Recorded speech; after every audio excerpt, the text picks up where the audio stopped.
All right, there we go.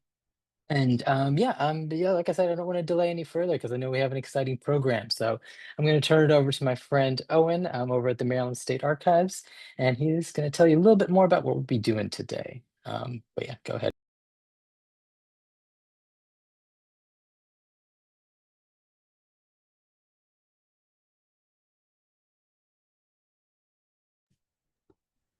So again, good morning. Thank you all for joining us today. Those of us who are in person, those of us who are online.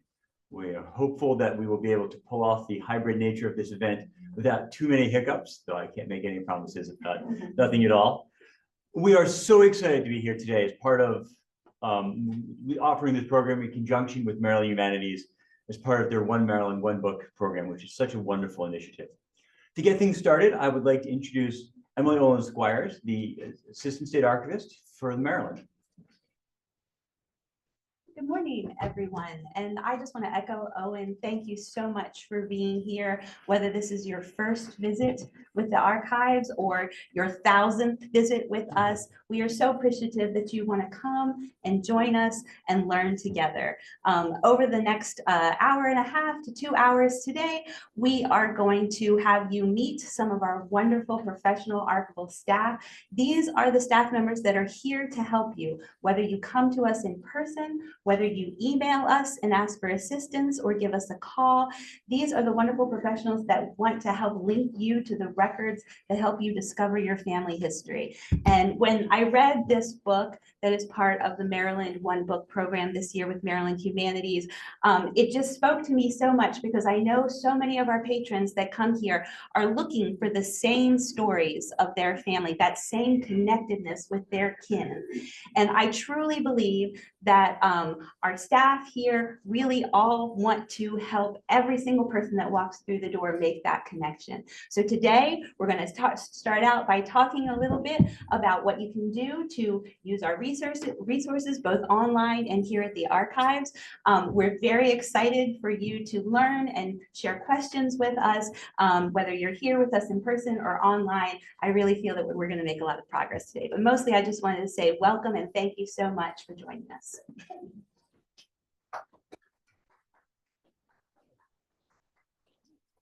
Thank you, Emily.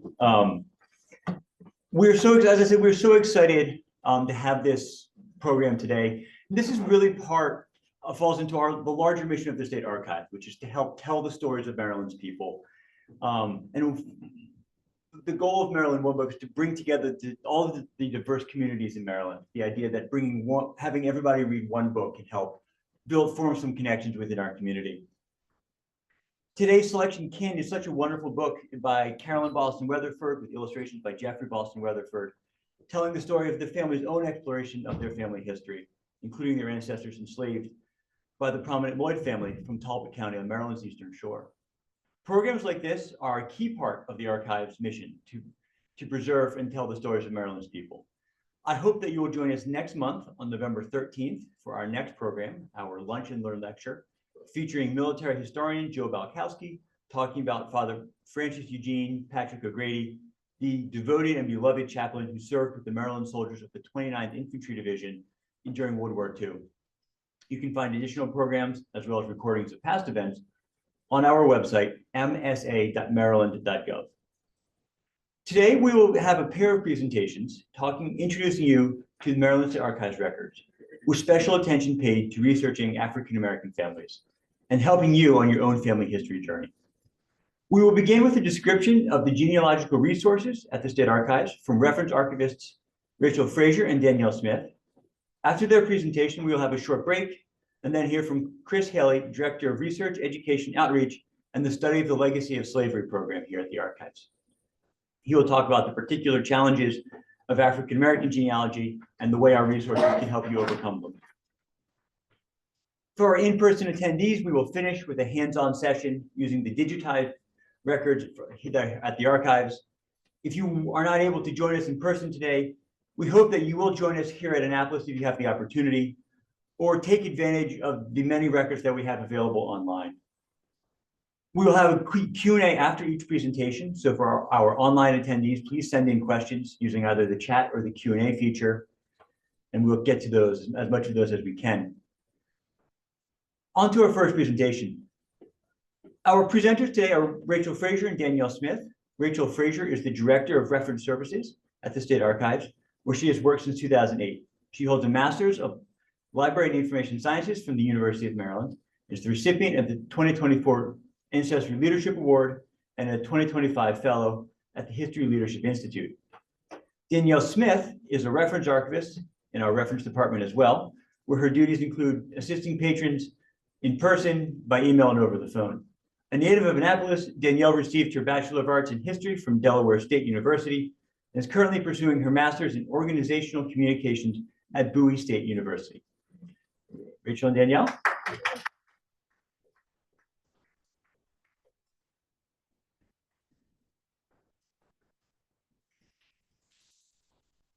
Thank you all so much for being here. We're going to be taking turns Rachel, with our presentation. camera. Oh shoot, thank you. This is hybrid. I've never done hybrid before. I'm used to walking around the room when I talk, and I have to remember not to walk around the room. So thank you all so much for being here. Danielle and I are going to be taking turns presenting. Let me just grab my notes. So I'll give a little quick intro. We'll be taking turns presenting specifically on general genealogical resources here at the Maryland State Archives, and then turn it over to Chris Haley for more in-depth information on the study of the legacy of slavery and their resources. So the Maryland State Archives, we're going to talk about our mission, vital records, land records, indigenous records, probate records, muster rolls from the Civil War. Thank you, Owen. Muster rolls from the Civil War, special collections, which are non-government records, and then ending with slavery records. There are many more record types here, but we really want to focus on the top collections that are extremely helpful. And we're also going to make sure you have our contact information so that if you have really tough questions, we love helping you solve them, and you can contact us as well. After the presentation, we're also going to put an in-person segment, have a hands-on portion at our computers afterwards. So we are the central repository for Maryland's government records of permanent value, as well as some special collections which are non-government records.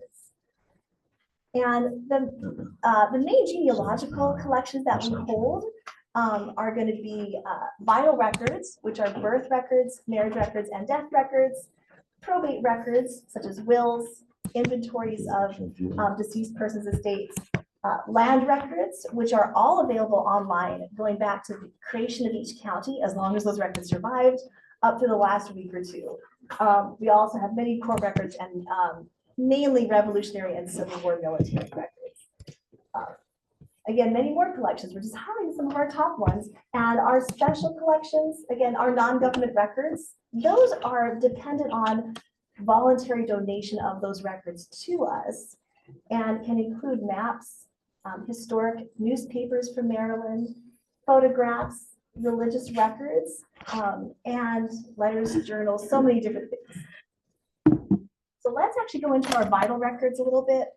This is going to be a quick overview because we have so much to cover, so please let us know if you have questions at the end, because we're going to have some time for that. So vital records are really helpful because sometimes we help people with legal needs because they might need to prove a relationship for VA benefits, things like that. They're also extremely helpful for genealogical resources because death records in Maryland can list the parents' names to help you move farther and farther back. They can give birthplaces, so many different things. Something to keep in mind though with the government birth records in Maryland, the civil birth records. Sorry, Rachel. Don't mean to interrupt. We have a couple questions from the chat if the slides are supposed to be advancing. Yes. Okay. We're having technical. Oh, we're having technical difficulties. Hold on one second. Let's see if we can get it to. We're just still seeing the advance. title slide here. Oh yeah, it's not moving. Hold on one second, guys. This is our first hybrid, so we're going to try to just refresh it. Right. Oh yeah, it doesn't really want to do anything. Let's try that. Ah, there we go. Yay. Is it gonna, let's see if that advances. We might just have to click on it. Yes, Okay. we're good. Okay, now we're caught up and we're going to, okay. Okay, we got it fixed. We got caught up. You guys are very patient. It's our very first hybrid session. I hope we'll have many more, but we're all guinea pigs right now. So, okay, so yes, births and deaths. So they're very helpful in listing parents' names. There is a limitation with the ones filed with Maryland government death records. There are death records filed with churches which go very far back, but for Maryland state, Baltimore City begins in 1875 with births and deaths. And the rest of Maryland, as in the counties, start in 1898. So kind of late. If you're wanting to look earlier, there's other options. This is an example of a death record from Talbot County. Now, I don't know if this is a relation to the family, but the family whose name Copper come in a lot in kin. And this happens to be for a Maggie Copper in Talbot County in February 1928. And it lists parents, Bascom Chambers and Lizzie Gibson, which could be really a gold mine if someone doesn't know those names yet. So you can continue your research. Now, what our goal right now is to get as many historic records online from home that are over 100 years old. Under 100 years old, they might have social security numbers. So this is a good example one that's just under 100 years old, which you can either order or just come into our search room and look at for free. If it's over 100 years old, you're going to be able to see it online from home. And the way that you can do that is if you go to our homepage, so you're going to advance the page. Yeah, if you go to our homepage and click on research guides, we are continually improving our research guides. They're actually under construction again. They're still active, but under construction again as we work towards more streamlining, some more ADA compliance. Under research guides, we link the top used genealogical resources. Again, there's many more, but these are some of the most successful places to start. And so you can get to our birth records, death records, and marriage records research guides. And when you click on them, it will allow you to select like Baltimore City or the counties. We will tell you if something is available online and if there's any helpful YouTube videos or tutorials, like how to read the really challenging Baltimore City vowel indexes. So it's helpful. Again, continually improving them. We want to make them more streamlined, but it's ongoing. What do they have to be to stay on the Over 100 years old, because they won't have any social security numbers. So a question we had was how old again to see them online from home for free. That's over 100 years old. We're working on that with all of our records, but it's gradual. And so right now we have all birth and death records available online from home that are over 100 years old, still working through the marriages. We have all of our colonial probate and continually working. If you spot a record series that is of over 100 years old, but is not available online from home yet, please contact us so we can contact our IT and imaging department to see if it can be queued up. We always want to hear from you. And again, this is kind of a lightning talk to kind of give you some really good resources. We could easily do an hour, 2-hour workshop on any one type of record that we're talking about, but it's to kind of give you these resources that are so helpful. And so we also wanted to touch on land records. So land records can be helpful if you're researching land, sure, but they're helpful for so much more. Land records for Maryland, they're deeds and mortgages for property, but also can include manumissions, someone who was enslaved receiving their freedom, and certificates of freedom, which is something filed to show that someone is not enslaved and is free, whether they were born free or had received their freedom. They're in the land records often. They're not always a separate collection, so it's really helpful. And the way that you access Maryland land records, you can go to our research guides and click on land records to give you like a path to that, or you can just type in mdlandrec.net.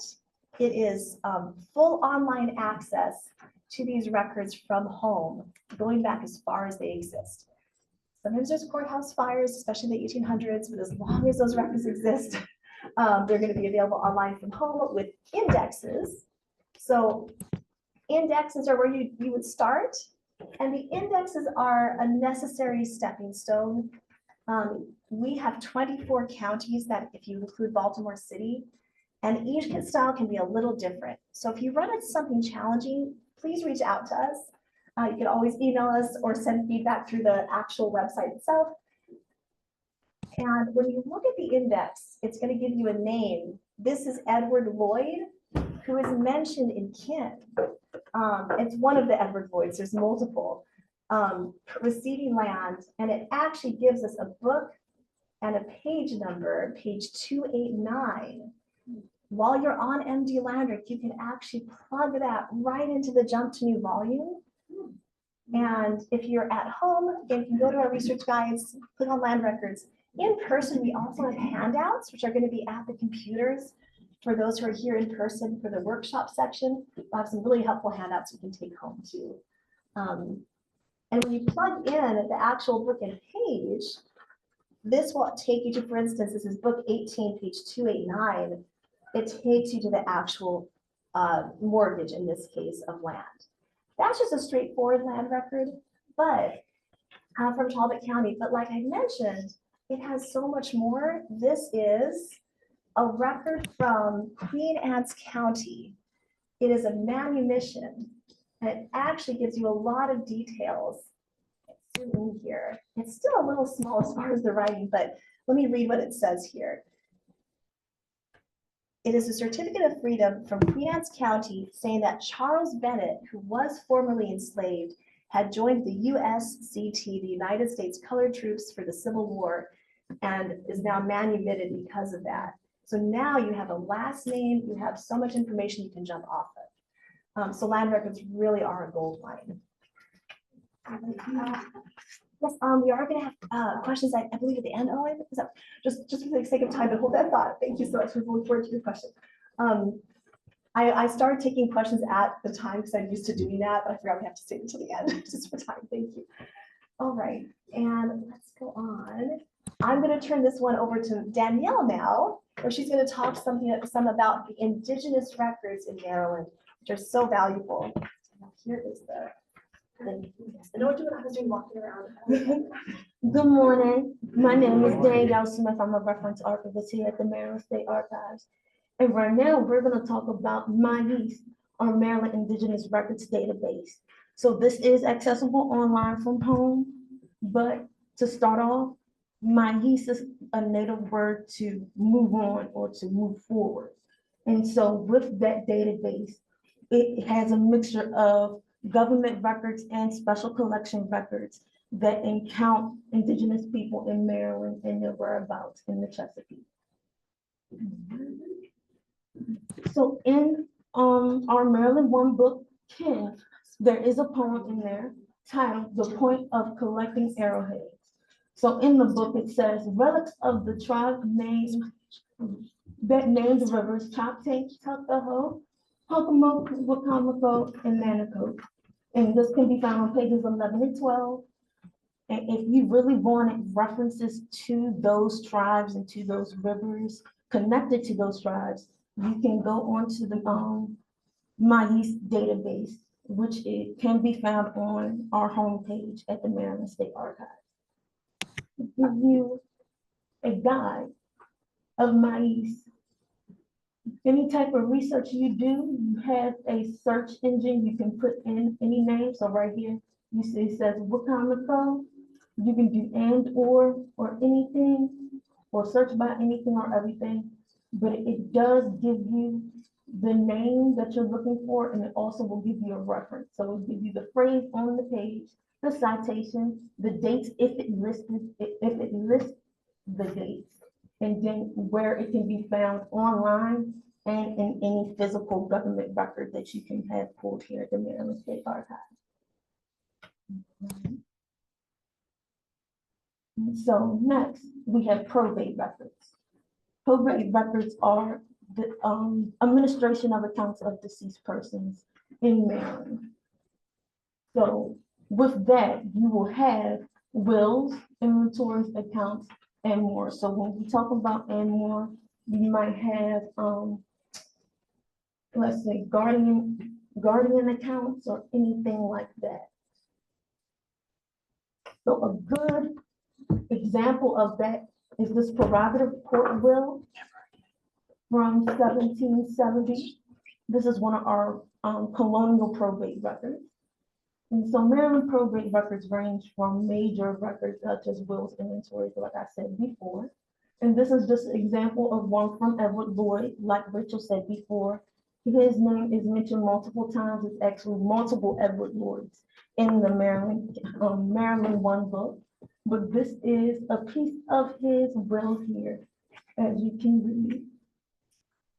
For anybody's if you define a real inventory of account. So if I go back, so wills are just the outright, the last will and testament. It goes into what they want for their property that they have left behind after they have died.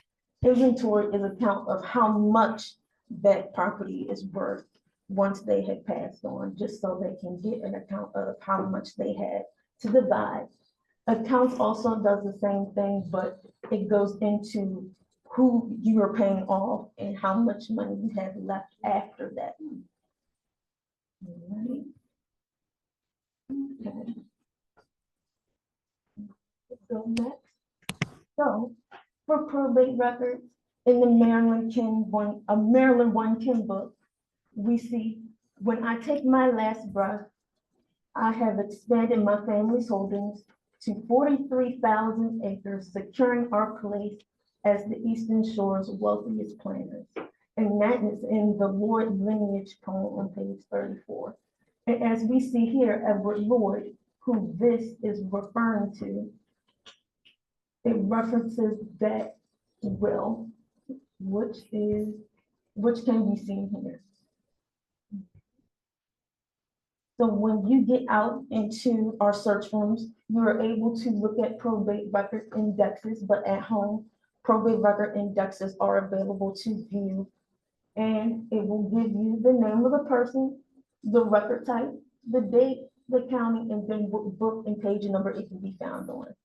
This can be viewed, the will can be viewed online from home, but also online in our search room. Alrighty. So this is also the beginning of that probate record for Edward Lloyd. So he lived, based on the Maryland Kin book, he was born about 1711 to 1770. So it usually does start off in the name of our God, and then I, Edward Lloyd of Talbot County in the Providence of Maryland, being in health and of sound mind, perfect memory, do make and draw this to be my last will and testament.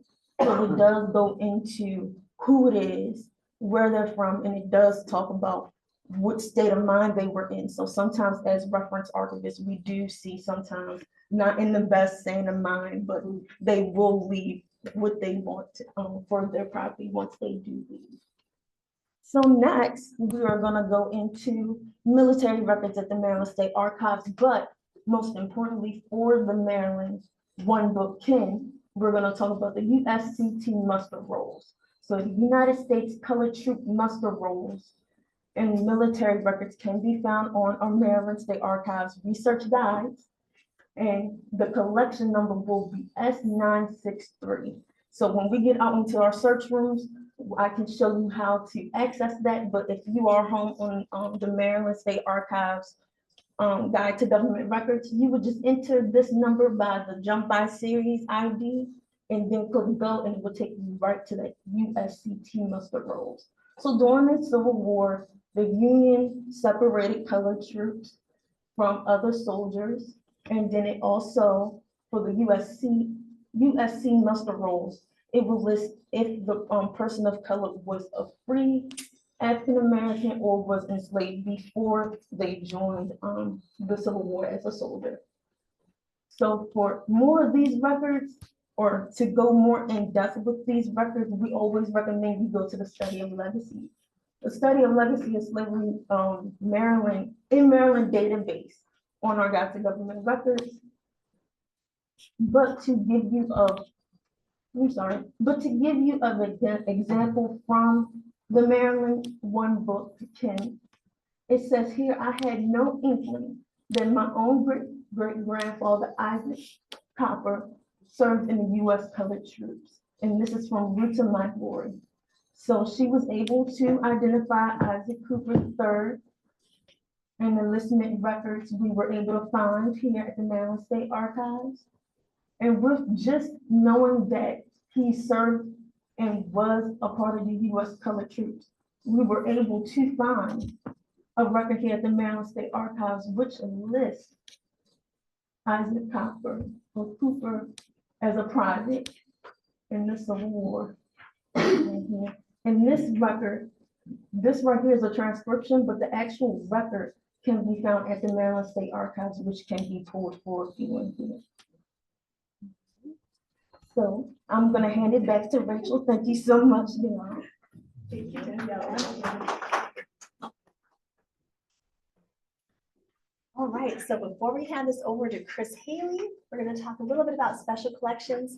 Our main focus was government records because that's the majority of our holdings, but it wouldn't be a complete presentation without acknowledging the wonderful special collections we have here so that it can be on your radar. With the government records you're talking about, that's something that the Maryland State Archives, it is our mission to preserve government records of permanent value. We work with government agencies to continually take things in, establish retention schedules of what is permanent, disposal schedules of things that are temporary documents or records. Special collections, we never pressure anyone to donate to us because it's usually going to be a church, a newspaper, a private institution, or a private individual. And that's up to them if they're interested in donating.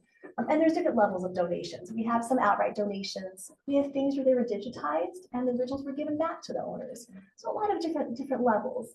And so the main ones I want to focus on are religious records, newspapers, photographs, and maps. And it is any kind of non-government records. So there can be other things in our collections. We even have a little cabinet in our special collections of artificial teeth from Samuel Callahan, who's the first Black dentist in Annapolis. So it can be anything. But these are some of our top special collections that genealogists are going to consult.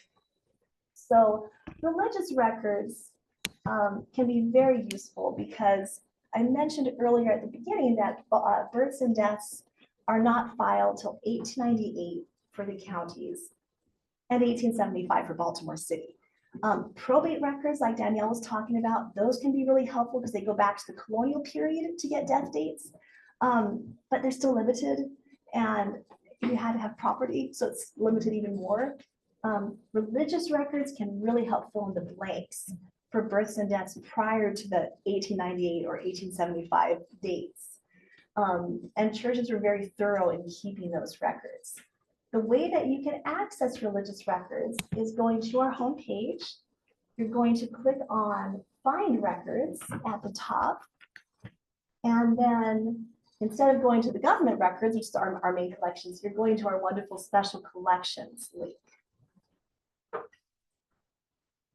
From there, if you click on the religious records tab, there is a general search you can do, which is very helpful. But it's really useful with religious records to actually click on their tab and narrow it down by county. The list that we have of religious records as well as newspapers are based on the WPA surveys from the 1930s during the Depression, which was job creation. They were doing surveys of historic newspapers throughout the United States, as well as religious institutions, and making lists. So it's based off that. So if you search Talbot County, you're going to get every known church in existence that was surveyed, whether we have it or not. So what I like to do is select the county, but then select search MSA collection only. It still can be useful to search in general just to see what you get, but this will tell you only what we have here. So it's good to narrow it down that way. So again, you're going to find records, special collections, the religious records tab, and select the county you want to look at, and then narrow down by search MSA collection only. So that is giving us 43 results for Talbot County. You can browse it by time frame, but if you already knew what you wanted, like let's say we're looking for All Faiths Church and it comes up, there's a link that actually says MSA collection.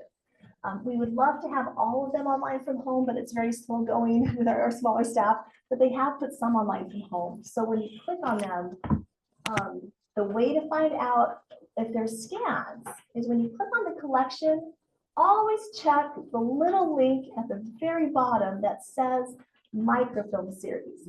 That's true for pretty much all of our special collections. If there's a scan, it's, well, most, like 99%, it's usually going to be under the microfilm series. because that was digitized. You thankfully do not have to go on a microfilm reader. We have digitized, if it's been digitized, you can use our computers in our search room. And if there is a link to a PDF, that's going to be available online from home. It just depends on how far they've gotten. So this is an example. Once you click on it, you can actually get to, for instance, this record of baptisms. These are from the 1880s in Talbot County. Since they're not finding births till 1898, this is incredibly valuable. And it can give you parents, children, and in this case, it even gives occupation, which is really nice. Now, I mentioned newspapers, and we also have the WPA list of newspapers in existence at that time. You can also narrow it down to see what's just in our collections. We get a lot of requests for the Baltimore Sun. We don't have a lot with the Baltimore Sun, not a comprehensive collection of the Baltimore Sun. That's more useful to go through your library or Enoch Pratt and go through ProQuest to kind of do the text search. What we have here that are so valuable are more local newspapers from different counties that you can search, such as things that, and I will say they're also not text searchable. We don't quite have the resources yet for that, though there's a lot of potential and things that we're testing out. So it can be helpful to start with the Baltimore Sun if it's after 1837 when you're searching, kind of narrow things down, and also check by date for our issues. We are scrolling the old school research. And the nice thing about more local newspapers is they can have local items, marriages, events, all of those different things that may not even make it into the Baltimore Sun.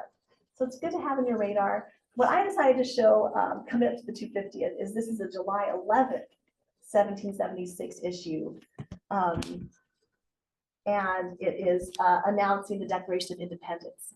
There is a July 4th issue, and there's nothing in there because news doesn't travel that fast. So it's the July 11th issue. And that's something to keep in mind for anything you're researching is look, maybe you look at the dates when they happened, but look a little bit after, whether it's a death, marriage, any of those things, look a little bit later in case it was a little bit delayed. I do want to give a quick shout out to photographs because there's two really good ways to access our collections of photographs. And this photograph I'm showing is actually of the White House. This is probably more from the 1930s, 40s, the WPA project, but this is the house referenced from the enslavers in Kin. And it's still standing at that point in that condition where you can actually see it. So even though things may not be from the same date, photographs are used by genealogists, archaeologists, architectural historians, all of those things, really useful. So a good way to start when you're looking for photographs is going right back to our homepage and clicking on, oops, back a second, click on the Art and Culture tab. And there is a link that says Historical Photographs of Maryland. Now, they're not all of our historical photographs. I wish they were. There's so many, but they're a wonderful segment of what we've been able to put online. And if you click on that, I like to go to the multi-collection search and just check anything I'm interested in. What I'm going to show you today, I've checked everything but the governor's collections. There might be a time you are looking for governor's photos from more recent governors, but I like to look at the May Warren collection, the Robert G. Merritt archives, which can cover all of Maryland and beyond, and the Annapolis I Remember collection. So it depends on what you're looking for. But when I searched White House, that's how I actually got to that photograph. And all of the ones through this website, Historic Photographs of Maryland, you can get to from home. I did, oh, and you can also see, right click, you can save them, all of that, you can print them. It is a percentage of what we have. There's a lot more that is not yet digitized. So I found in our own internal files, this is not even a print yet, but it is a negative that was digitized again of White House, also from the 1930s, 40s. But there's even more that is not available online. I will say if you're looking for a house, for instance, or let's say you're researching your ancestry, you know a street that your family lived on, you may not find a result by searching the exact house number. A lot of times a photographer is just taking a picture in a city or on a street. They might say, Pratt Street, and it might say street scene in Baltimore and leave it at that. So it might take a little more digging, but it can be really helpful. And if you see something that's not available online, it's worth coming in or placing in order to search a little bit more. And again, we work a lot of times with archaeologists who are looking at these records to try to, especially if something is no longer standing. So I think we're making good time. We actually made it 2 minutes early. Okay, so a little extra time for questions. I want to start with you because I know you had a question early, and then we can open it to, I believe, about 11. We'll have now till 11 for Q&A, stretching your legs, all of that. So yes, what was your question? So I have two questions. Yes. Is there a, Oh, Danielle, we can tap you. I want 2 good days on this. there a archaeological collection that traces back to in 1885 when Liberia in Maryland or Maryland and Liberia, Yeah. like any families that were maybe they decided to say, hey, Yes. I'll take it if this law, you provide me with Right. church to live in Right. Liberia. The American Is Colonization there Society. Is there a collection for that? The American Colonization Society did have collections. I'm trying to remember, Owen or Danielle, do you remember? Oh, I'm sorry, let me repeat the question. Yes, the Okay. question was if we have, just so that everyone who's hybrid can hear it, because we tested it earlier and voices don't carry to this. So the really good question was, do we have any collections reflecting people who did take up the American Colonization Society's offers to move to Liberia in around 1832? So that there are collections and lists. I don't know if they're in our collections or if we scan National Archives collections. So from the top of my head, I know we have reference library books Yes. and are actually in the mezzanine that actually list the people who did take that offer. Okay. Yeah, so it lists them by Yes, name thank you. and then the county they came from. And Okay. Owen, it's Maryland Center for History and Culture has original lists, and we have library books. Okay. Yes, and Emily. We actually scan the Maryland Center for History and Culture's records, and they appear on the Study the Legacy of Slavery website on our website. So Chris will get So Emily Olin Squires also mentioned we've scanned the Maryland Center for History and Culture's, I'm repeating for the hybrid, Maryland Center for History and Culture's records of the American Colonization Society listing names, and they are linked to the Study of the Legacy of Slavery's website. So you can still get to them through them or through us. Yes, very good question. Thank you. So my next question, there was also a law, I forget what year it was. If your mom was German, you would be considered some other race, I believe. And then if your dad was not German, but it was like a maternal lineage, where if your mom was German, you would be listed as not a slave, not indentured. Do you have any maternal records from the mother's lineage of being German? And The question was if we have any records of when someone's lineage was German through the mom or the dad and it affecting whether or not they were enslaved or not. That I'm not familiar with as far as an answer to that. But that's a really good question. Does anyone have any thoughts That's something on we can that? follow up with Yeah, you we later. are gonna, It gets a little bit deeper into Yes. some of the laws about slavery. and we Okay. can give you our help desk email is MSA as in Maryland State Archives .helpdesk, which is one word, at marylandspelledout.gov. So if there's any questions we can't answer today, please email them to us so we can brainstorm some more and try to solve them for you too. Yes, any other questions? Emily, Rachel. Yes. There is one on the chat. Oh, yeah. Yes, yeah, we have a couple on the Zoom. Did you? So Owen's going to be triaging the online questions. We'll answer a few more in person. And Owen, let me know when you want to switch to online questions. And we also have Morgan Miller answering them live. So you'll also be getting answers for the online questions. Okay, yes, and then I'll go ahead to you next. Yes. Oh, My grandparents were poor, and yeah. they had walls in Lexington, Washington. Oh, wow. And I'm really having a hard time trying to find out when that started and what's the best place to go. Have you had a chance to look at Baltimore City directories yet? I did, And all I found was a junk dealer. We all have one who was. I love the antiques, so. Oh, so city director is my first thought. Have you searched throughout different years? Okay. Oh, sorry. The question was, sorry, repeat. Still learning how to do hyphens. Sorry. The question was, so one of our attendees in person has a grandfather, is that right? Who was a florist, trying to find proof of that. They've been, so that's why we asked if they've seen Baltimore City directories. So far, they've only seen one where he shows up as a junk dealer, and that's kind of limited. Have Yeah, you? that was the great grand. Oh, the great grandfather. Sorry. In the directory. Yes, and have you searched multiple years yet to see if he shows up anywhere else? No. Because I do want to mention one really good resource. If you go to just go to Google and type in Baltimore City Archives directories as the keyword. The Baltimore City Archives, which is affiliated with us, they have an amazing list of city directories from like what, 1700s on to much more present, and they do an incredible job of linking anything scanned. If it's not scanned, you can always come in and yes. And the Baltimore City Archives in general might be a good resource Yeah. as well. Yes, good. Baltimore City Archives in general are a very good resource, and they're appointment only because they're very tiny, awesome staff. Worth reaching out to them. Yes.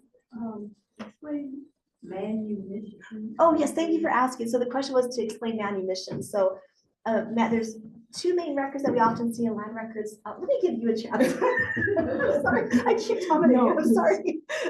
I want to make sure I'm saying this right. So manumissions is just basically the record of freedom. And then the certificate of freedom is the document that's usually given to the enslaved person. Well, the new freely enslaved person stating that they are free. So I don't, Yeah. does that sound right? It does, and it's like the manumission. Like you only have a manumission if you were enslaved. Right. So you're free. Anyone would have a certificate of freedom, whether you're born free or born free. Right. So, yeah, and they often appear in land records. And I will also say Chris Haley might have more Yes. information for you when he gets into the study of it. Okay, yes. Um, and I'll take a Rachel, couple we do of have, comments. hello? So Rachel, here's the first question. Okay. Are original wills kept at the county courthouses or are they filed at MSA? So it depends on the time frame, but most of them, at least for the ones that are listed in our holdings, if you go to our reference and research guide and then click on probate records, if it's in the time frame listed there, we're going to have them here. More recent ones, past the time frames we list, are at the county register of wills. So it depends on the time frame. Great. We have two more. We're going to do two more online questions and then one more in person, and then we're going to take a short break for everybody. Next question. I was told that records of several African-American congregations have been preserved through the Archives Preservation Microfilming Program. Are they searchable through the index for religious records that you showed earlier? Yes, they mean the special collections Yeah, website. list. Mhm. Yeah. So if you go onto the special collection database and click on religious records like Rachel showed earlier, you can search by name for that religious institution you're looking for, or you can search by county that religious institution is in, find that church's or parish's name, click on it. If it is scanned, you want to look at where it says microfilm series at the bottom left-hand corner, and you'll be able to click on that. If it is digitized and be able to view from home, you'll be able to click on it. There should be a little red emoji con next to it. If you're not able to view it from home, you'll be able to come into the Maryland State Archives search room and view it here. But we do have those accessible in the Maryland State Archives search room. And we always welcome walk-ins 8:30 to 4:30, Tuesdays through Fridays, and the first Saturday of each month, unless it's like on a holiday weekend. And we also welcome appointments where you can request an appointment up to 3 business days in advance or more, so that you can have records all ready for you in advance, and we can email back and forth with you and help you plan your visit. And one more. Is it possible to obtain old medical records if they exist? An ancestor was an inmate at the Maryland Hospital for the Insane until his death in 1918. His sister died at the Sykesville Hospital after several years residence. We'd like to find out more about these people, why they were committed to these hospitals. Okay. So unfortunately, medical records are restricted, so we do not have access to any medical records. any records we do have that have medical information in them, we are actually responsible to take them out as restricted records. So even if there's medical records in court records, they will be taken out as restricted. To view medical records, you will need to contact the Division of Health or Department of Health. You will need to contact the Maryland Department of Health. And Basically for a court order. Yeah. And people can also contact us. If you send us an email to our help desk, we can help connect you to the right people to talk to. And if you ever are viewing a court case that has medical records in it, since we're required by law to take them out, there's always full transparency. We put a slip in there to say exactly what happened, so that you're aware of what happened. You can have resources to reach out for permissions, hopefully. Do we have one more question in person? Yes, ma'am. We have civil war pension files. Off the top of my head, I don't So, recall. I'll have to check. I know we so have- in general, Civil War pensions are held by the National Archives, because those are federal records. Yeah. We do have some in our holdings, some records about that, from research projects where we pull some of that information in, and we can help point you towards that. In general, though, pension records are at the National Archives.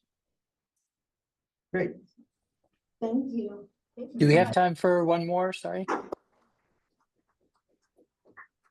Anyone want to take a break? We want to go over and talk to you, so I didn't have more questions.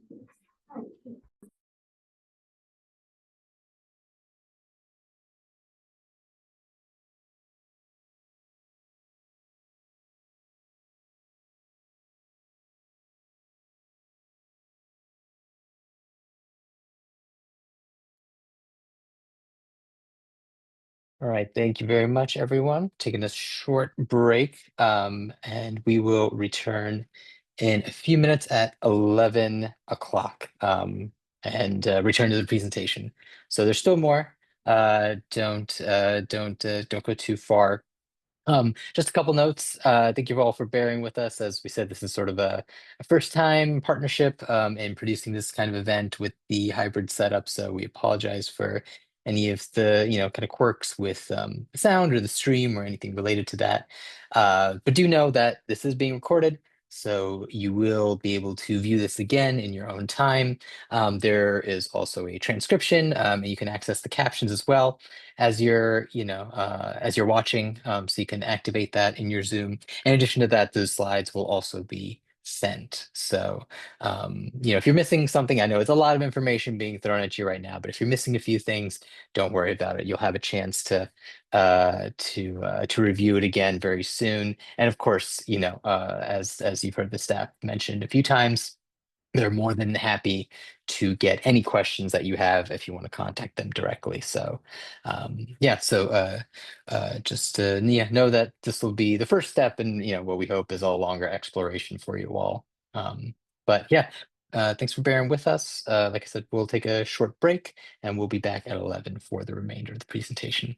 Thank you again.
All right, everyone. Hopefully that was a lovely little break you had. I think we're still getting set up in the archive space for the next portion of the presentation.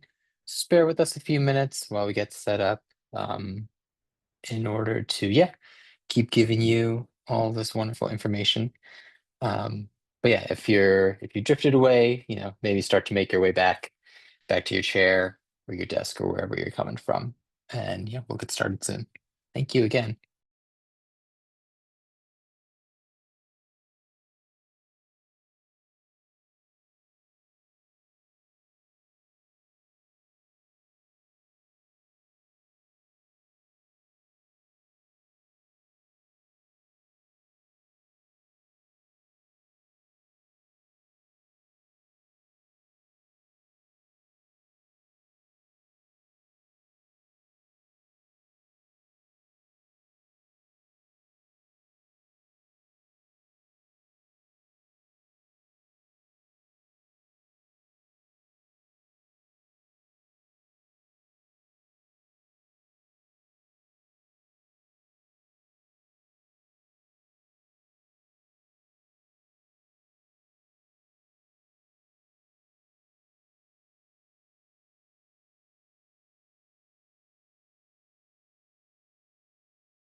Just don't mind me.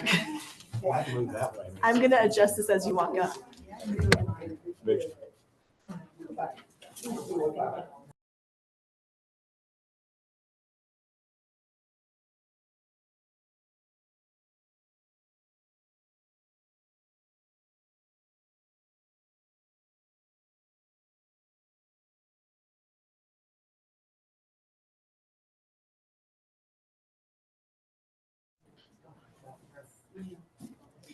Well, thank you all for waiting for our break and the short difficulty while we fixed our camera and got everything going. So that should be running much more smoothly now. Our apologies for any of the difficulties that have come up related to that. Our next presenter is Chris Haley, who will focus on records which are particularly helpful for African-American genealogy. Chris Haley is an actor, writer, filmmaker, and the director of research, education, and outreach, as well as the Legacy of Slavery program here at the State Archives. He is also commissioner on the Maryland Lynching Truth and Reconciliation Commission. He founded the Underground Railroad Legacy of Slavery Research Program here at the Archives in 2001, a project which provides access to over 400,000 online entries about the lives of free and enslaved African Americans who lived before, during, and after the Civil War. Chris is the 2024 Society of American Archivists Diversity Award winner, the American Association of State and Local History Lifetime Achievement Award recipient, the Chesapeake Crossroads Heritage Area Leadership Award, and the 2023 National Park Service Network to Freedom Robert G. Stanton and Wilbert H. Seibert Award recipient. As a reminder, we will have some time for questions and answers at the end, so we will handle the online ones as they come in or at the end, and people who are in the person, we will take those live as well.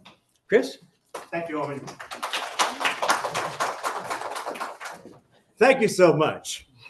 So hello, all of you in TV land. I hope I'm talking loudly enough that you can catch all this.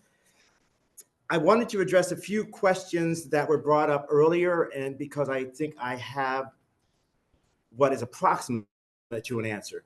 In 1664, slavery became race-based for anyone of African descent. At the same time, within that law, it was stated that persons would be given the status of the father at that point in 1664. In 1681, the status changed to be free as their mother was. So I don't know specifically if that responds or if that connects with the German question that you had, ma'am, but at least for here in Maryland, I think that approximates the same type of phrasing or narrative that would address that same issue, although perhaps in the 19th century, it differs to that being the 17th century. So that would be something I would consider. Also, for those of you who are looking for other reminders of what Rachel and Danielle so excellently spoke about, and with the questions that were online, this is also available online. This is our Researching African American Families at the Maryland State Archives guide. It is free in the archives, but it's also available online. It is so popular that we don't really have that many left, which is why I'm just holding on to this one. And I can't give it to anyone unless you have a $50 bill, then we can talk. We'll see what happens. Other than that, I'm going to do a case study today, approximately, of a person that we're trying to follow or try to find via our records. However, at the same time, I did want to highlight within this book, again, some record series that you might want to look at if you're looking to research African-American families for yourself or for someone else. Manumissions and certificates of freedom, and as Danielle mentioned, a certificate of freedom could go to someone who is born free, such as a Benjamin Banneker would never have needed to have a manumission because he was born free, because his grandmother had married a Black man who was enslaved. She was an indentured servant since she freed him. So at that point, their daughter was free, and so Benjamin Banneker was free. So a certificate of freedom could be given to a person who had been freed or a person who was born free. A manumission, as Rachel and Danielle pointed out, is for someone who had been freed, whether it's by a probate record, by the wills, and or if it's by a land record. So that's that situation. Census of Negroes, 1832, as they mentioned, the Colonization Society. We do not have those specifically. We do have some references to it. We have looked to see how many of those list the individuals who actually agreed to go to Liberia, what have you. Haven't really found too much within that, to my recollection anyway, but that is what that record specifically is, 1832. Another record that I think you might be very interested in is slave statistics. Slave statistics. Slave statistics. What is in this water? Woo, baby, I've been drinking again. Let me see. It's better now. Yeah. Slave statistics were taken after the war was over. The Civil War was over.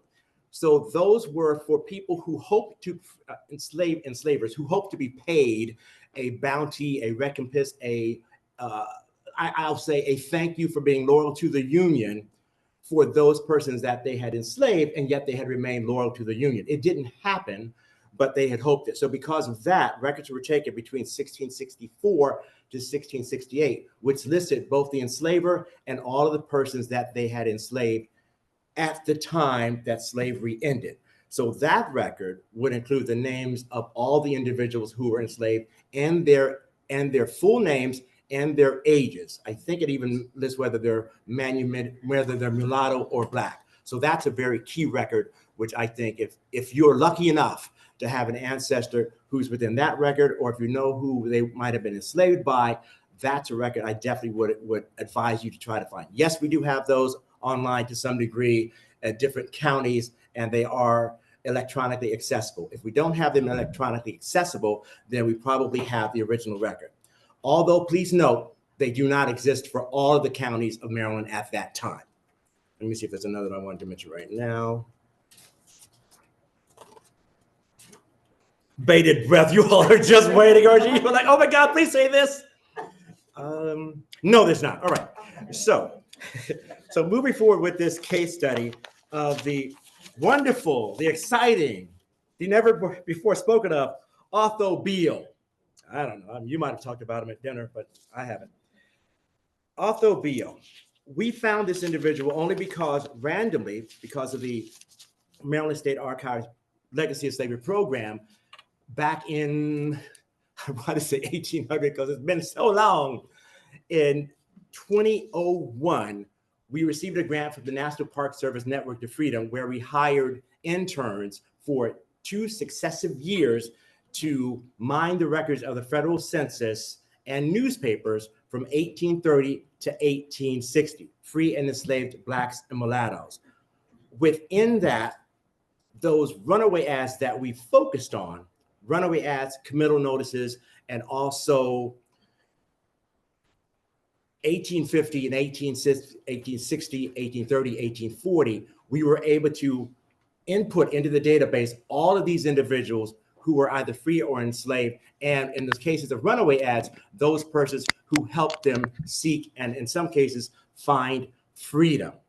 So within this runaway ad we're going to show and go over today is one of those documents that we found.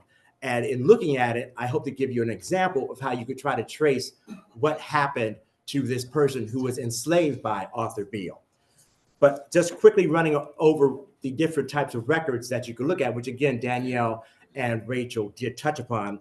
Newspapers are a primary source for us at the Maryland State Archives, and really any place, which include runaway ads, committal notices, and domestic traffic ads. Do you know what a domestic traffic ad is? I say that to you because I'm not showing one. Fine. No, a domestic traffic ad is an ad that would say, wanted, find, blah, blah, blah, Black female who is skilled at being a cook, or a Black male who is skilled at being a farmer or a carpenter or a horseman, things of that sort. That would be a domestic traffic ad.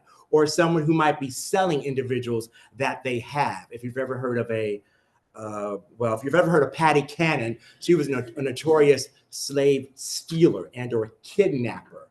There's another person named Austin Woolfolk, who was a notorious slave trader. They would have placed domestic traffic ads.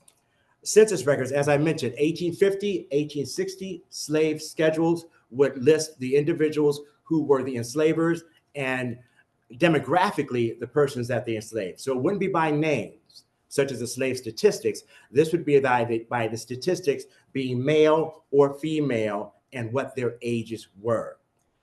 Charges, court records, that's something else you could look at, probably more of if you're doing a deep dive, because a person might have been sued for their property, for their wealth, then they may have been sued. Famously, I think it's Edward Lloyd and Anthony, I can't think of his last name, Anthony, but they were the ones who sort of co-owned Harriet Tubman. So say it again? Yes, Aaron Anthony. Thank you, Rachel. Right. So there's correspondence between them fighting for their rights to own Harriet Tubman, or her real name was Araminta Ross. Maps, traditional and Google Earth. We're going to show this briefly too. We have around the middle of the 19th century several maps that will list the names of the persons who bought property. So they had paid for the right, for the privilege, so to speak, to have their name listed on these maps. So again, if you're able to find your relative in one of these areas, perhaps by the name of the enslaver, there's a possibility that you might be able to find the site on which they may have been enslaved, maybe where they might have lived some of their life. When I put Google Earth, I think that's also something we should take advantage of if possible, because you can see the actual images of those areas today, if by any chance you're lucky enough. I know my mother lived on something R Street when she was a child in Washington, D.C. And the other day, at this point, probably a year ago, I was able to find that townhouse in Washington, D.C., which she never told me about. We never visited, but now I have a sense of where it was, where she lived, because of the modern reality that we have today with our technology. Primary records. Let me see if I click this, will it work for me? Chris, Oh, I do this, right? Excellent. Douglas, I'm so sorry. Is it Frederick Douglass? Exactly what I said. Frederick Douglass. Frederick Douglass was I said. Thank you. That's even more to the point. Thank you so much, Rachel. I'm surprised people online. Why is he saying that? It's so wrong. Primary records. And again, this was spoken about before. I always like to think in terms of when I'm helping a researcher, to think in terms of what you probably were told when you were in grade school. If you're trying to write a story, what are the facets of that story that you should approach so that you have a sense of how am I going to write this? I have no idea what I'm talking about. Try to answer these questions. Who are you talking about? When are you trying to find out something about them? What is it that you're trying to find out? Like, are you trying to find a marriage record? Are you trying to find a death record? Are you trying to find a probate record, a will? What are you trying to find? Where did they live?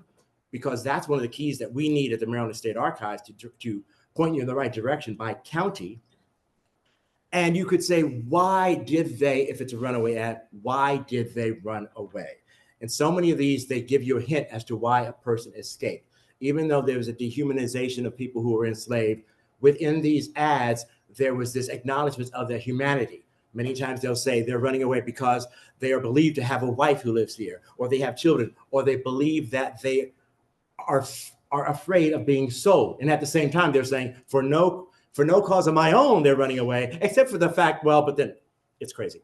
But yeah, so you'll always think in those terms. And I'll tell you, when you come to the search room on a regular day to ask us about your family, those are the things we need to know. We need to know who you're looking for, a name. We need to know when you're looking for them. We need to know what you're looking for. And we don't need to know why, but we do know approximately where, like which county, because this is what is freaky and crazy. If you come up and say, I want to know everything you have about the Haley family, internally, we die. We die inside because we that's such a broad question. But if you say, I'd like to find a marriage certificate between so-and-so and so-and-so in Prince George's County in 1950, 54, 55, we can work with you easier than the other. Okay. And so here's the ad we're going to look at. Anyone feel brave enough to read this out loud? Actually, don't do that because we have to make, for the persons at home, we want to read it myself. $300 reward ran away from the subscriber near Upper Marlboro, Prince George's County, Maryland, on Saturday, the 8th of January. Negro man James, commonly called by the Negroes, Jim Shaw. He is about 5 feet 1 or 2 inches high, stoutly built, nearly copper color, and about 30 or 35 years old. A full head of hair, red eyes, and also a protuberance on the side of his neck, representing a bunch of grapes. And he is very polite when spoken to. He has a brother in Washington, about which place he may be lurking. My colleague, William Kelly, who's in the back there, talked to me about this because I was talking, and he literally said, it's lurking all the time. I have used this ad so many times, and after I talk, I thought, oh my God, I've been using this, yet it wasn't in my mind, lurking. So think about that terminology, lurking. He could be hiding. So the difference between someone who's hiding and someone who's lurking. Or he may be in the neighborhood of Prince George's County. $100 will be paid for his apprehension if caught in the state of Maryland or the District of Columbia, and the above reward if caught in Pennsylvania and secured in jail so that I get him again. So that is the owner, Arthur Beale. So this is what we have. So what do we have to work with? We have the name of James or Jim Shaw. We have that he's about 30 or 35 years of age. We have that he flees in, the actual ad is January of 1842. Something else I want you to notice, see if this light's gonna work, yeah. January 13th to at blah, blah, blah. So what that basically means is that this ad was placed initially, I think this is right, initially in January 13th and or the week before, but this is the second week that has been posted, which means there's another week. This is the second week. So perhaps maybe he succeeded.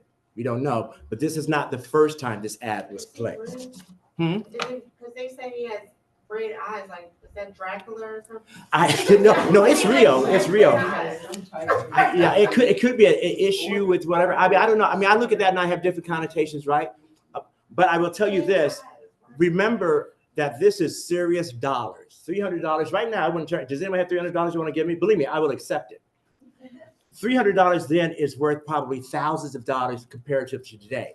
So the individual who is looking to get this reward from Otho Beale, they are looking at all of these facts as literally as possible, such as the protuberance on the neck that looks like grapes, the red eyes for whatever reason, maybe they're bloodshot for whatever reason, they have those. And 5 feet 1 or 2, that's a very short individual who's stout built. Whatever it says, that person who is using this is going to be as literal as possible, because the other reality is that if this person grabs a James or a Jim or whoever, and he's not this individual, then not only would he be violating the rights of this enslaved person, which again is subject to how much would that have been an issue, but if he is indeed a runaway, then that person would be violating the rights who is the rightful owner. So you really do have to pay very much attention to these, unless you are a Patty Cannon who really couldn't care. So those are the facts about him. So now how do we try to trace him? How do we try to find Jim? Not Otho Beale, but how do we try to find him? So within our database, our Legacy of Slavery database, I put in the owner's name, Otho Beale. And the different categories that we have to, back. The different categories that we have to look for him, we have jail runaways, manumissions, prisoner records, runaway ads, slave assessments. We have different categories of records that we have mined over the course of this 20+ year program. We wanted to look in, or we chose to look in runaway ads, of which there are 31. Oh gosh, of which there are 31 right here. Now, and in this list, we see Otho Beale, and he's in Prince George's County. He's in Upper Marlboro. So we know, we believe we have the right Otho Beale. So then what are we looking for? We're looking for the name of James or Jim Shaw. We go down a little bit further, almost to the bottom. And here is a James Shaw, and this is 1842, and he is 30 years old. So this leads me to believe that this is the approximate ad we're talking about, because it's also $300. So that is the ad that probably led us to this citation. Okay, so we've located the right James Shaw. Now, to look a little bit closer, I thought, well, there's a lot of different Shaws here. Could there be a family connection?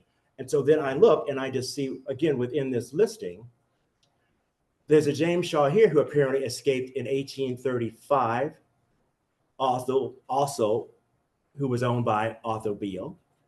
There's an Archie Shaw who escaped in 1836, also owned by an Otho Beale, $100 reward. There's a James Shaw that we're talking about, who of course escaped in 1842. And further down, there is a Jacob Shaw, who's only 18, who escapes in 1849 after that date. Otho Beale is the owner. $200 reward. Now, I have not been able to find out if they are indeed related, but there's a possibility because of this next record that I think I'm going to show you. Total enslaved. So this is a breakdown of the slave schedules for 1840, which is to say, within the federal census record, they listed free individuals and also enslaved individuals. And the far, see, as you're looking at, the far right-hand column says total free black males, total free total free females, and what does that say? That's why I printed it out. What does it say? Do you read? Total free blacks and males. Okay. So I look at that and I go all the way down, because I've looked at this before now, even though you couldn't tell by how I just stumbled. Otho Beale in 1840 in Prince George's County, this has 48 enslaved persons. We go all the way to the far column and it says total female slaves, 20, total male slaves, 28. Very broad categories. Then we take it one step further because fortunately we're able to. And when you click on that for details, you get this more of a specific breakdown by category. And in this breakdown,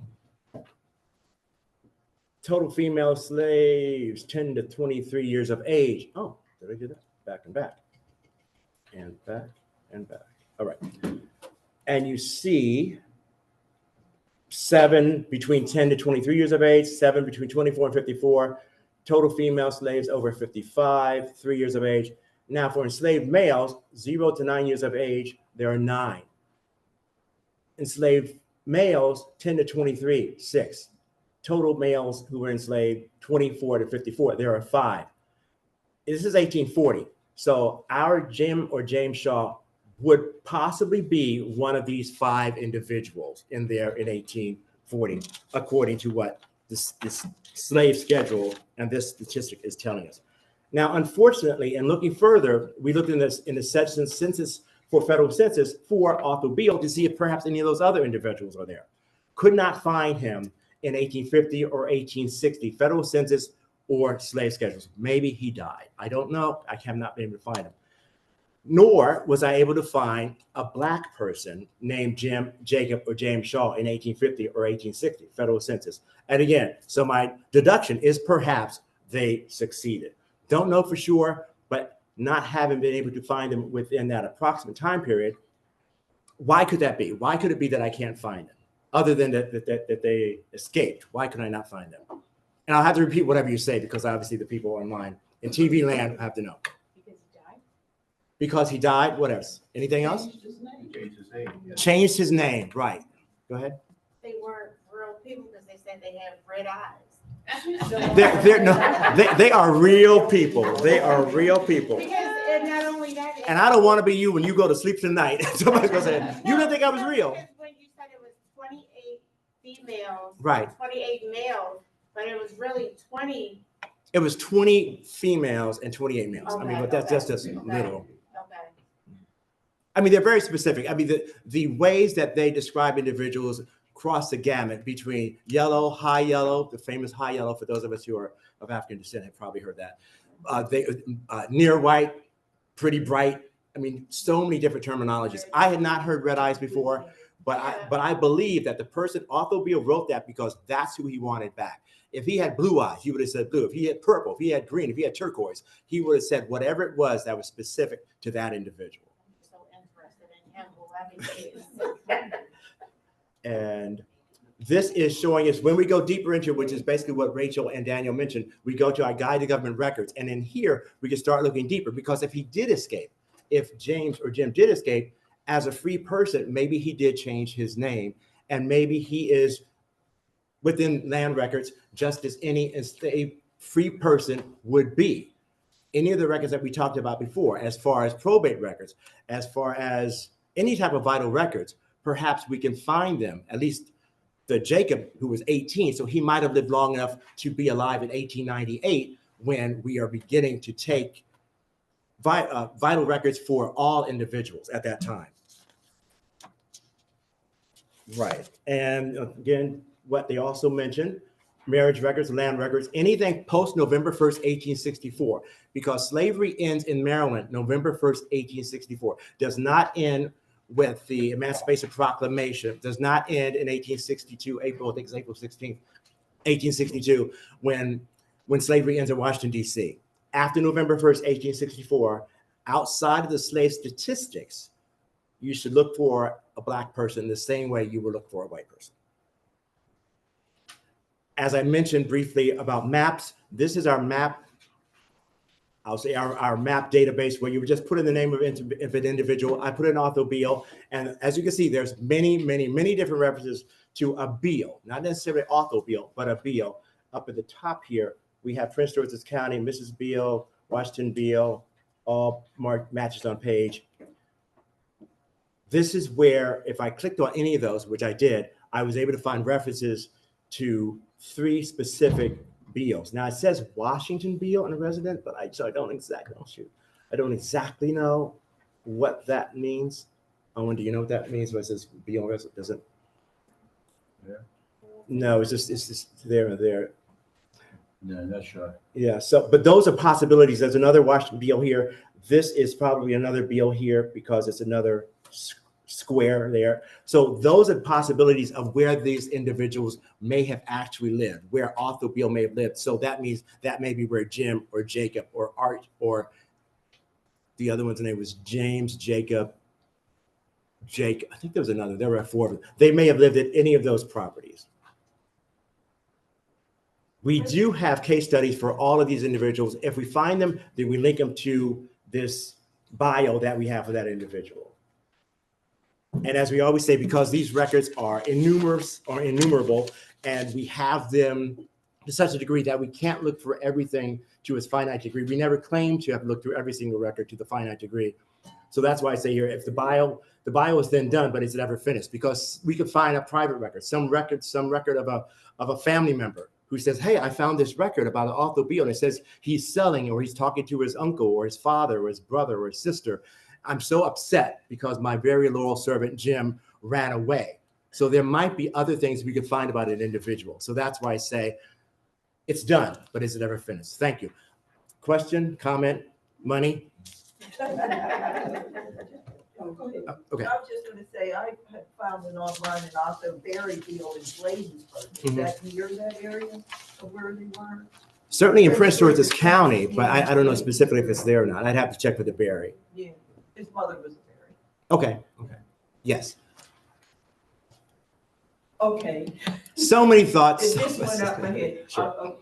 The records that I'm thinking of is after slavery, where notices were placed in newspapers primarily. Information wanted. Relocate. Information wanted. Families. Do we have any of those types of resources? Okay, so thank you. There were records that were placed in newspapers, which were intended to help you. Want ads. There were want ads that were placed in newspapers following the end of slavery in hopes of finding their ancestor or their family member who may have escaped, who may have been sold to a different location. I'm sure we do have them. I'm sure we do have them in the newspapers. We have not made a concerted effort to find them as yet, but I have no doubt that we have them. I mean, it's right. And many times they are labeled under information wanted.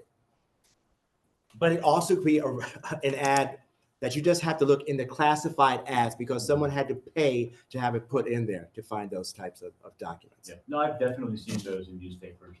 I think not as many here than some other states, just anecdotally from the little bit that I've looked at, but I've definitely seen them here. And there's a book or two that I have one on my desk, which I never read, but there's a book about that specific situation. And it might be called, I don't remember the name. I don't want to give you the wrong name. But I know in later years, the African American newspaper here in Baltimore, I remember seeing a section of that looking for someone where they would have that type of, I'm looking for my cousin, blah, blah, blah, and contact information. Right. They used to run those little ads. Yes. Yeah. It's definitely worth looking into. If there's more money coming from whatever source, then it's certainly one of the ideas I'd had some years ago to try to track that down. I think I even started to do that at some point, but we weren't finding enough at that point to justify at the moment to put in a grant proposal for that. And one last thing. Promises. Go ahead. I can't remember the name of, and people here probably do it too, but the name escapes me. I think it's Ben and somebody who sends information through the email for people to help digitalize and look at stuff that has been digitalized to ensure that it's asked for Frank and not asked or what have you another. They send it to us at the archives, or? They send it to the people who are part of the group. Oh. I have one for them in my email, but I don't remember what it is. Anyway, I could never find my grandmother's birth certificate. Her name was Eugenia Jones Bell, but she had many other surnames, but that was the last name that was in the census, the 1940 census. I was digitalizing this, I think it's Metropolitan life insurance. They were one of the people that would go around and people would buy $5 every week for life insurance or whatever. And I couldn't find anybody I knew, but I was looking at streets that I was familiar with. And I saw my grandmother's address, 1046 West Saratoga Street. And it was another name there, John Claude Turner. And I just went across the ledger to see who the beneficiary was. Okay. Eugenia Bell Turner. So that was her husband. And then when I put in a request down here, I got the certificate, her death certificate, and he was listed as her husband, but there was nothing else before that, and no one in my family really knew this Turner person. Oh, wow. That's very good. So, that was a case study for those who couldn't grasp all that. But that was a good case study. I like that. Oh, and I forget the name. It's Ben and Sarah or somebody or another. It's from the page. From the page? Yes, okay. Thank you. Thank you. Okay. And they send out every couple of months or whatever projects that they're working on. And if it's something of interest to me, like in Maryland or what have you, I'll participate and go through and read through the information and digitalize, transcribe the information and send it back for the larger project. But that's how I found it in the Metropolitan Health Insurance. Excellent. Very good. Very good. Any questions from TV Land? Yes, we have 3 questions from online, and we'll take another 1 or 2 that are in here. The first question, I located a record of 2 of my direct ancestors who are listed as married in the 1830 and 1840 census. She was white, and he and the children are listed as mulatto. Was interracial marriage legal in Maryland?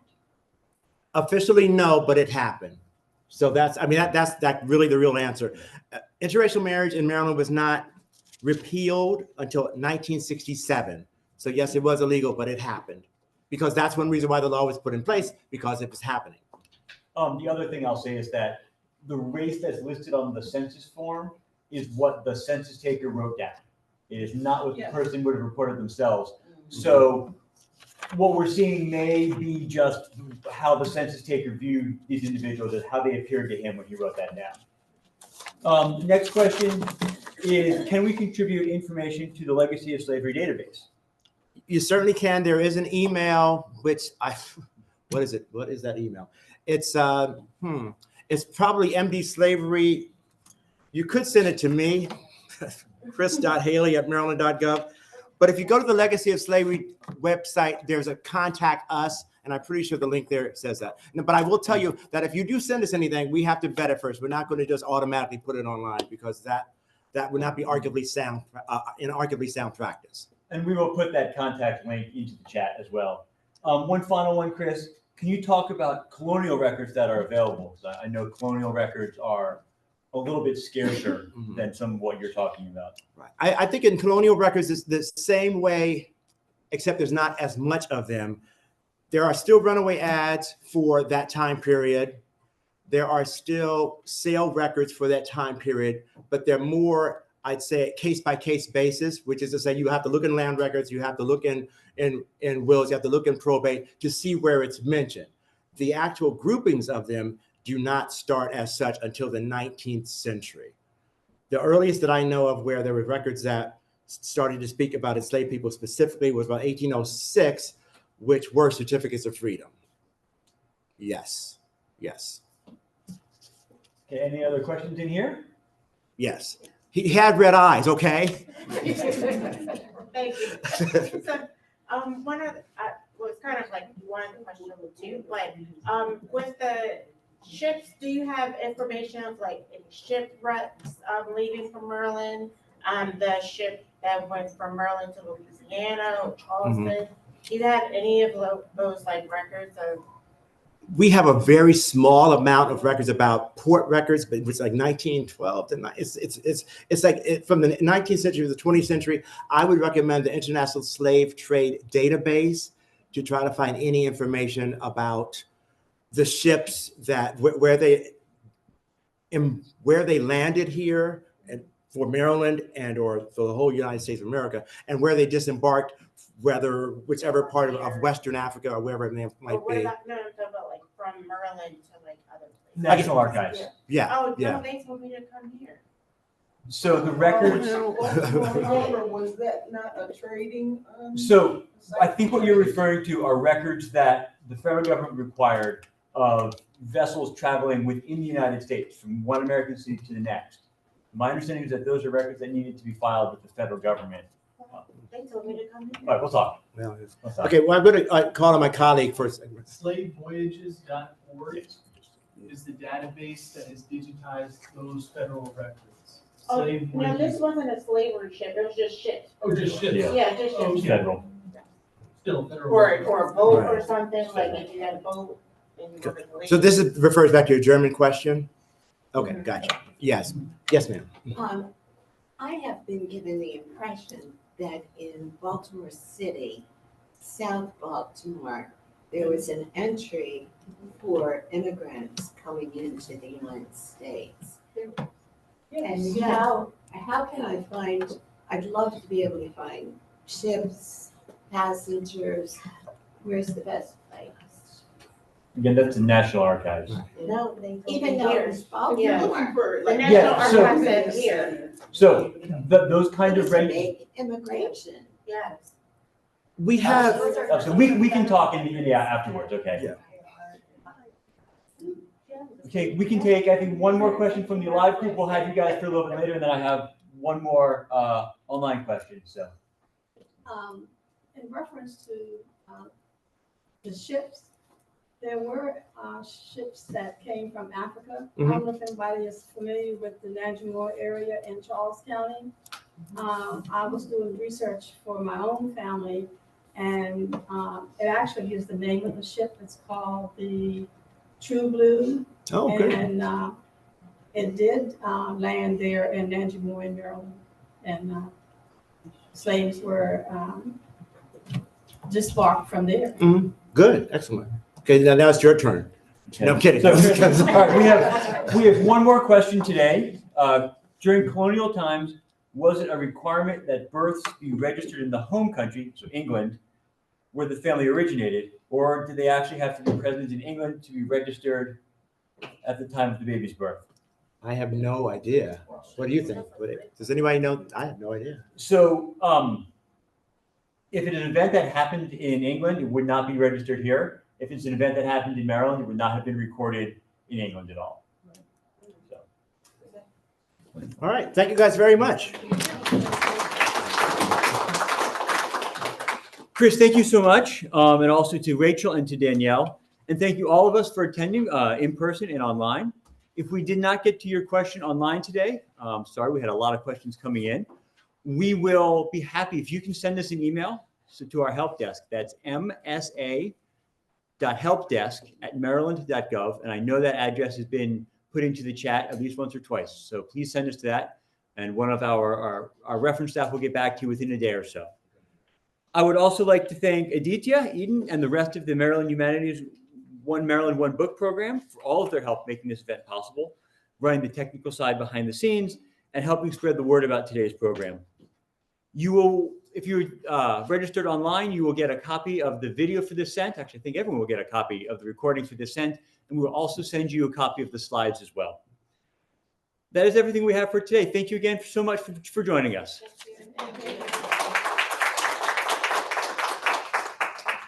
Everyone who's here in person, we now have till 12:30 at the computers, and to search if anyone wants to stay back, play around on them.